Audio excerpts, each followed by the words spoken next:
Hello guys, this is Vejas Dikshit in front of you. So I am back with a new video. So please like, share and subscribe to my channel. So now we are dealing with subscription of shares. See, first let us know what is the meaning of subscription. See here the term subscription means buying of shares. See, who will buy the shares? The public will buy the company shares. Buying means purchasing. When the company issues shares to the public will purchase the shares from the company. It is known as subscription. Subscription means the company purchasing the public purchasing the shares of a company. Here there are three types of subscriptions. This is under subscription, normal subscription and over subscription. The three types are under, normal and over subscription. First let us go in a point one. First one, that is under subscription. Sometimes the number of shares applied by the public is less than the number of shares offered by the company. That means the company will issue 20,000 shares. To whom it will issue? It will issue to the public. It will issue to the public, and the public will purchase how many shares? 18,000 shares. It means it is less than 20,000 or not. See, if it is less than 20,000, it is known as under subscription. If it is less than 20,000, it is known as under subscription. In case of accounting entries are made on the basis of number of shares applied only. See, now when you are writing the journal entries, what are the journal entries to write? Bank account data to share application to share capital. Next, share allotment account data to share capital, bank account data to share allotment. All these entries should be written on only 18,000 shares but not on 20,000 shares. Why we should not write on 20,000? Because you have offered 20,000 shares to the public, but the public has purchased only 18,000 shares. So when you are writing in the books of accounts, you should write entries to those 18,000. Be very careful, Nana. The writing of shares should not be greater than issued shares. Be very careful. That means when you are writing all the journal entries, it should not be more than 20,000. Okay, na? 20,000 is the maximum limit. Sir, why we should not write more than 20,000? Because I have already told you in the beginning, when you change the share capital, this is known as share capital. 20,000 into rupees 10 each, that is 2 lakhs. This 2 lakhs is the share capital. When you increase the number of shares, the share capital will get affected. Sir, when you're writing less number of shares, the share capital won't get affected. No, it will not get affected. Sir, how we can say? Because now in this point of view, when you are writing more than 20,000 shares, the shares are getting increased. We do not have enough sufficient number of shares to write. But when you are writing in this point of view, separately you are showing 2,000 shares are left. Separately you are showing 2,000 shares are left. That is uncalled capital or something. Okay, na? You are separately showing this 2,000. So the total will get 20,000. Okay, na? Whatever the situation may be, it should not cross 20,000. In all the cases, be very careful at the time of under or at the time of normal or at the time of oversubscription. So the total number of shares should not be more than 20,000. Okay, na? Next, we'll be going with normal subscription. See, I hope everyone understood the under. Okay, now we are going with normal subscription of shares. Normal subscription means the shares applied by the public is equal to the number of shares offered by the company. That means they have issued 20,000 shares, they have subscribed 20,000 shares. So at this point of time, the company will not get any effect in writing the books of accounts, because both are equal and both are same. So no company will have any effect in writing books of accounts. Okay, now. So this is normal subscription. Now here comes the major, very important for the board exams, that is oversubscription. The name itself, it is saying it is oversubscribed. That means in the same example, the company has issued 20,000 shares. This is issued, okay na, and the public has purchased the how many shares? 20,000 plus that. Let's take an example of 25,000 shares. It was subscribed by the public. So this 5,000 is extra. This extra shares which are subscribed by the public, it is known as over subscription of shares. Okay na. Now let's see. Shares are said to be over subscription when the number of shares applied is more than the number of shares offered to the public for subscription. That means when the number of shares applied, that means these are the shares applied. See, subscribed or applied, both were same. Okay na. Shares applied for is more than the number of shares offered. Offered means issued to the public for subscription. In this point of time, the company will be having two options in their hand. See, that's what I told. In this 5,000, the company is having two options. First option is adjusting with the future calls. See, let's take an example. To adjust with the future calls, if it is only smaller value here for 20,000, 25,000, this 5,000 is a normal value. Sir, how can you judge whether it is a small value or whether it is a big value? See here, as per your book's point of view, they will be given how many were rejected, how many were adjusted, everything. But as per the company's point of view, no company will try to return the shares. Sir, no company will try to return the shares. Why, sir? See, logic is very simple. When the company is trying to giving back the shares, the money they have to return to the public. When the company is returning money to the public, they will suffer a lot. Yes or no? See, it's not the mean of suffering. They'll think, why can't we adjust? Why can't we allot at least some of the shares? See, they have applied for 1,000 shares. Why can't we give at least 500 shares? Because we'll get at least half of the money. So the company will try to adjust all the money. Okay, the company will try to adjust all the shares. That is known as adjusting for the future calls, adjusting for the further calls. This is known as first case, adjusting. So now we deal with second case. So in the first case, what we have discussed, adjusting for the future calls. That means this 25,000 we have got in which stage? We have got in application stage. We have got this 25,000 in application stage. But how many shares you have to write? You have to write only for 20,000 shares. Be very careful. You have to write it for 20,000 shares. Remaining 5,000 shares you can transfer for next adjustment entries. That is for allotment or first call or second call. Depending upon the situation, the company will try to adjust the remaining amounts. Okay now? I hope everyone understand. In the first case, it will try to adjust for the further calls. That is for the stage of allotment, at the stage of first call, at the stage of final call. And in the second case, the company will return the applicants. That means when you're getting the money, what you have written journal entry? Bank account data to what? Share application. You have written while receiving the money. Now return the money. Share application account data to bank account. So how much amount you are going to refund, how much amount you are going to cancel, how much amount you are going to refund, it should be written in this layer like this entry. This is only for adjusting, or sorry, this is only for returning. Okay now? So when this is receiving entry, this is and returning entry. Okay, so I hope everyone understood the first and second cases. Now be very careful with this logics. Okay now, because in the examination point of view, most of the students will confuse with these entries.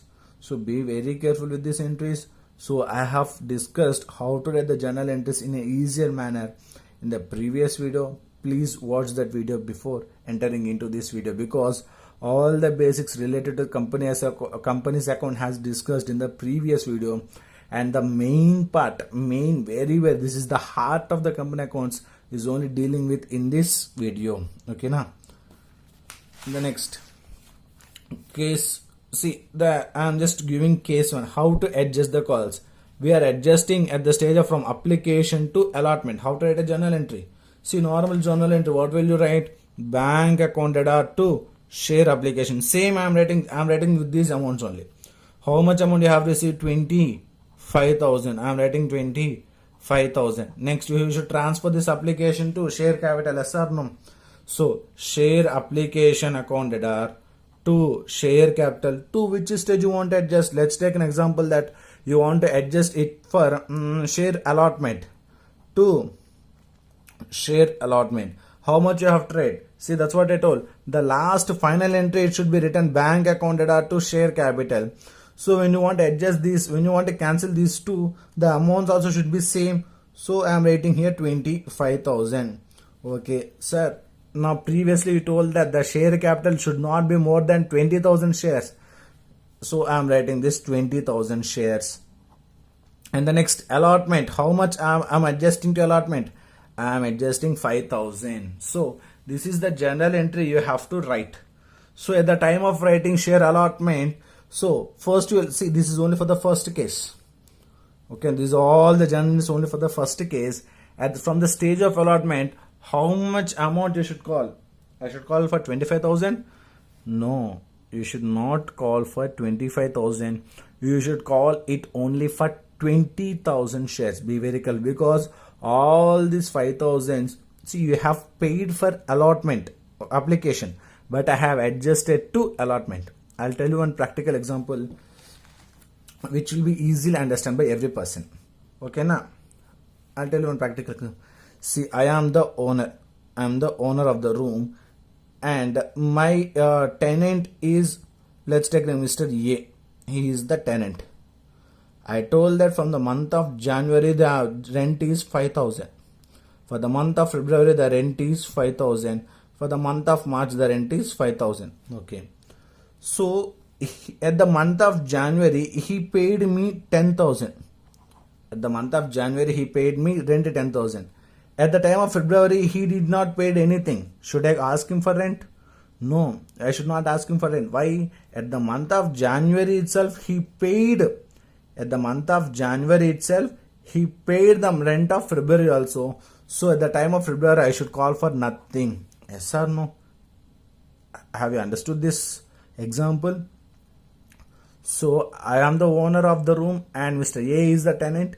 And I told that at the month of January, you have to pay 5,000. At the month of February, you have to pay 5,000. At the month of March, you have to pay 5,000. At the month of January itself, he paid total 10,000. At the month of January itself, he paid total 10,000. So at the month of February, I should not ask him any rent because he has already paid. So that is what we are doing. This is for the application. This is for the allotment. This is for the first call. At the time of application, we have adjusted. We have adjusted for the allotment money. Here we have written C. Now at the time of allotment, we should call only for 15,000 shares. I told that the maximum shares should not be greater than how much? 20,000. Okay na? I hope everyone understood this example. See, if you have any doubts regarding this, please mention your doubts in the comment box. I will try my best to clarify your doubts with an easy examples. Okay na? So, sir, why you are writing only 15,000, 20,000? No, because you have already adjusted these 5,000 here. No. So at the time of allotment, you should write due entry for 15,000 only. How to write the due entry? How to write the due entry? Share allotment account data to share what? I hope everyone is understanding. Share allotment account data to share capital. Share allotment account data to share capital. Okay na? How much you have to write? You have to write only for 15,000. See, when you are writing the due entry only, you have to write the perfect amount. Okay na?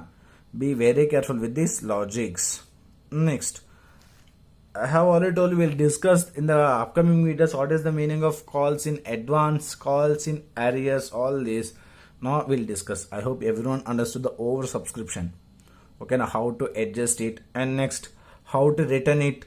I have already told you here how to return it. I have already told you. See, just writing how much amount you're returning, just write it over here. Simple. See, let's take example. This 5,000 shares you have rejected means you have received bank account data to share allotment 25,000, 25,000. Simple. Next, share allotment account data 25,000 to share capital 20,000 to bank 5,000. Simple. How much amount you are receiving, the same amount you are just reversing the entry. That's all. There is nothing much to just more confuse in the second case. First case is somewhat little tough when he asks to adjust you for both allotment. See, if they want to twist you the question, they can just twist only by giving the adjustment for the first and second calls also. When they have asking you to adjust only for the allotment, it is, you need not want to get more panic, because it is just transferring from the application to allotment. This could be the adjusting entry what we have discussed so far. When they ask you to adjust for the allotment and the remaining calls, there comes the major problem. Okay, na? See, it's not at all a major problem. It can be very done in a simplified manner. So while doing problems, I'll explain you how to do that. The same process, the entries will be the same, but the names will change. It is a first call, second call, or a final call, like that.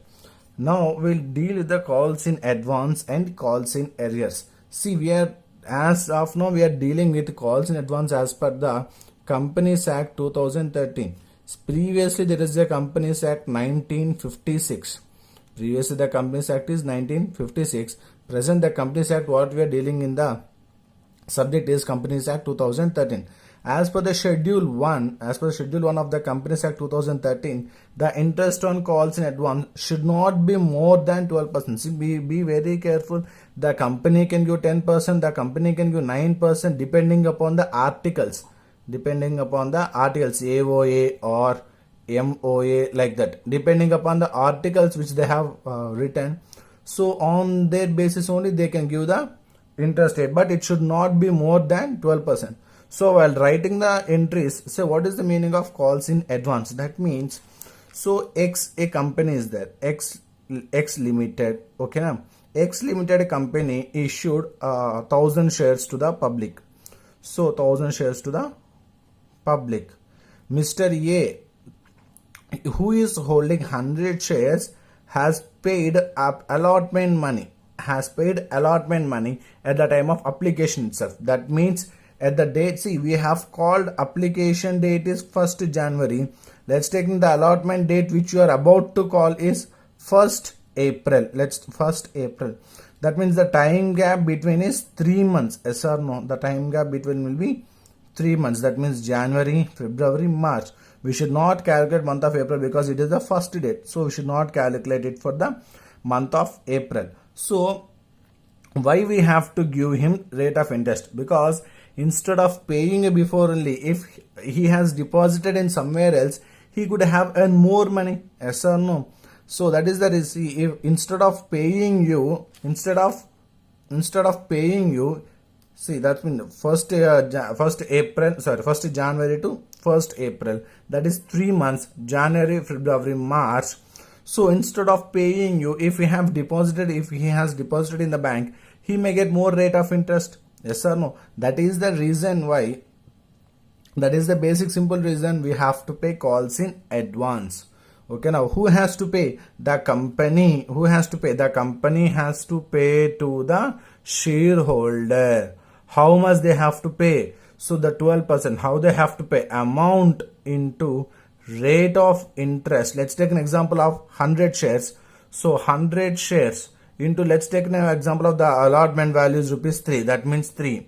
So 300 into rate of, what is the rate of interest? Here 12%. 12 by 100 into, for how many months? 3 months. 3 by 12. This 12 get cancelled. This zeros get cancelled. So he will get a calls in advance. Calls in advance. That means interest on calls in advance is 9 rupees. interest on calls in advance he is going to get is from the company is 9 rupees. Okay now. So how we have to write a journal interest on, we are writing for interest on calls in advance. Okay na, interest on, we are writing journal entries for interest on calls in advance. The entry is interest on calls in advance accounted are to sundry member, the person who is going to get money. Okay na, this is known as due entry. That means we are writing how much amount we have to give. So 9 rupees is the amount. Next will be the payment entry. So when you are paying to the shareholder, we have to pay money, yes or no? That means sundry members accounted are to bank account. That means those interest on calls in advance accounted are to sundry members accounted are to bank account, yes or no? That means these sundry members will get cancelled automatically. So interest on calls in advance accounted are to bank account. Okay, now this is how you have to write journal entries. I'll tell you again now the calculation point of view. So again next we have to transferring it to profit and loss, because if you are getting a profit or if you are getting a loss, everything you have to transfer it to the calls in profit and loss account. Okay na. So statement of profit and loss accounted are to interest on calls in advance. So how much you have to write? 9 rupees. Like this you have to write. Okay na. See the same formula, interest on calls in arrears. Arrears means the member did not paid money. In the previous example, at the time of application itself, he paid allotment money. Yes or no? In the current example, we have called for allotment money, but he did not paid any allotment money. Okay na? He did not paid any allotment money. So how much amount? See, same as per the schedule 1 of the Companies Act 2013, the interest rate should not be more than how much? 10%. The rate of interest should not be more than 10%. So journal entry. The same. See, here we have written reverse entry. Yes or no? Interest on calls advance accounted are to sundry members accounted are to bank. Yes or no? This is the entry. So reverse this entry. Sundry members accounted are to interest on calls in advance. Bank accounted are to sundry members. So this is also same reverse entry. Interest on calls in advance accounted are to statement of profit or loss. Okay na? I hope everyone understood. So sundry members, that means he is paying the money. He is paying the money. So actually, okay, see that's what sundry members accounted are to interest on calls and advance. Actually, he has to pay money. He did not paid any money to us. So that is a profit. See, that is a profit because he did not paid at the time of allotment.